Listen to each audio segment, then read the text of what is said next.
Good evening. I'm Isabel Sandoval, and I'm a proud MacDowell Fellow in Film.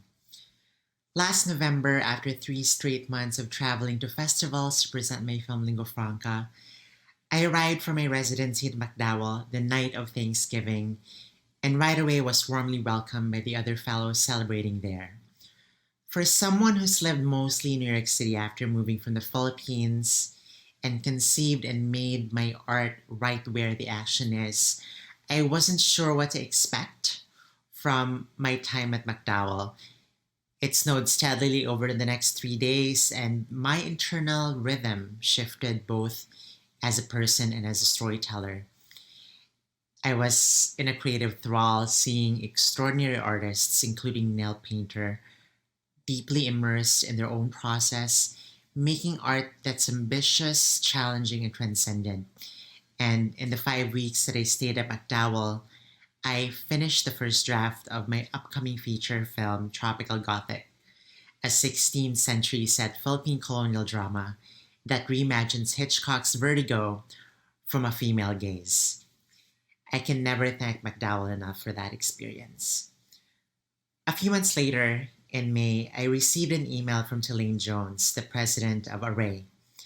We had actually been in touch with Array since October, following the premiere of Lingua Franca in Venice, but this time Tulane reached out with an offer to distribute Lingua Franca. It took me by surprise, and I mean that in the best possible way. And but it felt surreal to have my work, which is idiosyncratic and personal, that it can seem opaque, to resonate with a truly accomplished filmmaker like Ava and her magnificent team at Array. But over the weeks and months that they have worked tirelessly to get the film out, it became crystal clear that Array is the perfect home for my film. In this industry, someone like me, and I've joked that I'm what you'd call a gold star minority, because not only am I a woman, I am a trans woman of color who's also an immigrant. Someone like me rarely gets the chance to tell a story in this industry, let alone a story that I authored myself and chose to tell, and to be able to do so in my own uncompromising voice and vision. So I wanted to make that story count with Lingua Franca. Ava saw and realized the value of that and made sure that people listened to my story, which I chose to tell subtly and delicately, and that they paid attention.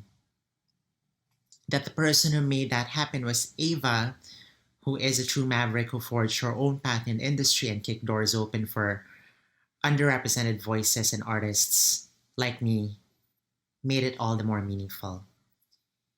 Ava and Array do not see film as a mere product or commodity. From my personal experience with them, I don't see Array as simply being in the business of distributing independent films, but Ava is building a bold new American cinematic canon. A canon of films that are visionary and fearless, artistically innovative, and politically engaged. I'm tremendously honored and humbled that Lingua Franca is part of Array's roster.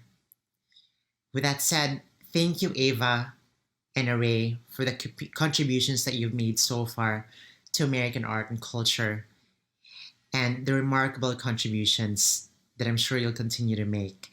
And my sincerest thanks to MacDowell for selecting me as a fellow and for duly recognizing Ava and Array for the work that they do. Thank you.